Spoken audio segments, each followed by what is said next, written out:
ರಾಯಚೂರು ಜಿಲ್ಲೆಯ ಸಿಂಧನೂರು ತಾಲೂಕಿನ 36ನೇ ಕಾಲುವೆ ಕೆಳಭಾಗದ ರೈತರಾದ ಹೊಸಹಳ್ಳಿ ಕ್ಯಾಂಪ್, ಅಮರಾಪುರ, ಸಾಸಲಮರಿ ಕ್ಯಾಂಪ್ ಸೇರಿದಂತೆ ವಿವಿಧ ಗ್ರಾಮಗಳ ರೈತರು ಈಗಾಗಲೇ ಭತ್ತದ ನಾಟಿ ಮಾಡಿದ್ದು, ಇದುವರೆಗೂ ಕೂಡ ಈ ಭಾಗದ ರೈತರಿಗೆ ನೀರು ಬಂದಿಲ್ಲ.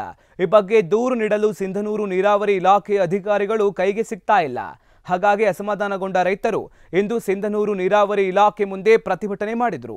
ಪ್ರತಿಭಟನೆ ಮುಖಂಡತ್ವ ವಹಿಸಿದ್ದ ಎಸ್.ಎನ್. ಬಡಿಗೇರ್ ಮಾತನಾಡಿ, ಅಧಿಕಾರಿಗಳ ನಿರ್ಲಕ್ಷ್ಯದಿಂದ ಕೆಳಭಾಗದ ರೈತರಿಗೆ ನೀರು ಸಿಗ್ತಾ ಇಲ್ಲ.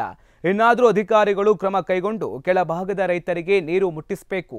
ಇಲ್ಲವಾದಲ್ಲಿ ಮುಂದಿನ ದಿನಗಳಲ್ಲಿ ಉಗ್ರ ಹೋರಾಟ ಕೈಗೊಳ್ಳಲಾಗುವುದು ಅಂತ ಎಚ್ಚರಿಕೆ ಕೊಟ್ಟಿದ್ದಾರೆ. ಅಲ್ಲೆಲ್ಲ ಕಂಟ್ರೋಲ್ ಮಾಡಿ ಅಧಿಕಾರಿಗಳು ಅಲ್ಲಿ ನೀರು ಕೊಡ್ತಾರೆ, ಕೆಳಭಾಗದ ರೈತರಿಗೆ ನೀರು ಕೊಡ್ತಾ ಇಲ್ಲ. ನೀರು ಹೆಚ್ಚಾದ ನೀರು ಹಳ್ಳಕ್ಕೆ ಬರ್ತದೆ, ಹಳ್ಳದ ನೀರು ಕೂಡ ವೇಸ್ಟ್ ಆಗ್ತಾ ಇದೆ. ಹಿಂಗಾಗಿ ಹಳ್ಳದ ಭಾಗದ ರೈತರು ನೀರು ಹಚ್ಕೊಂಡ್ರು ಕೂಡ ವೇಸ್ಟ್ ಆಗಿ ನೀರು ಹೋಗ್ತಾ ಇದೆ. ಈ ಅಧಿಕಾರಿಗಳು, ನೀರಾವರಿ ಇಲಾಖೆ ಅಧಿಕಾರಿಗಳು ಚರ್ಮ ಗಟ್ಟಿ ಆಗ್ಯದ. ಅವ್ರು ಯಾರೂ ಸರಿಯಾದ ರೀತಿಯಿಂದ ಡ್ಯೂಟಿ ಮಾಡ್ತಾ ಇಲ್ಲ. ತಿಂಗಳ ಪಗಾರ ಬರ್ತದ, ಆಮೇಲೆ ಲಂಚನೂ ತಿಂತಾರೆ ಇವರು. ಹಿಂಗಾಗಿಬಿಟ್ಟು ಕೆಳಭಾಗದ ರೈತರು ವಿಷ ಕುಡಿದು ಸಾಯುವಂಥ ಪರಿಸ್ಥಿತಿ ನಿರ್ಮಾಣ ಆಗ್ಯದ. ಇದು ಸರ್ಕಾರ ಎಚ್ಚೆತ್ತುಕೊಳ್ಬೇಕು. ಮೇಲಾಧಿಕಾರಿಗಳು ಇವ್ರ ಮೇಲೆ ಕ್ರಮ ಜರುಗಿಸುವಂಥ ಒಂದು ನಿಟ್ಟಿನಲ್ಲಿ ಕ್ರಮ ಇದು ಮಾಡಿದನಪ್ಪ ಅಂತಂದ್ರೆ ಅದಕ್ಕೊಂದು ಅರ್ಥ ಇರ್ತದೆ. ಇಲ್ಲ ಅನ್ನಪ್ಪ ಅಂದ್ರೆ ಮುಂದಿನ ದಿನಗಳಲ್ಲಿ ಆಫೀಸ್ ಮುಂದೆ ಕಚೇರಿಗಳಿಗೆ ಬೀಗ ಹಾಕೋದ್ರ ಮೂಲಕ ನಮ್ಮ ಒಂದು ಆಕ್ರೋಶವನ್ನು ವ್ಯಕ್ತಪಡಿಸುವಂಥ ಅನಿವಾರ್ಯತೆ ಬರ್ತದೆ ಅಂತೇಳಿ ಈ ಮೂಲಕ ನಾವು ಎಚ್ಚರಿಕೆಯನ್ನು ನೀಡ್ತಾ ಇದ್ದೀವಿ.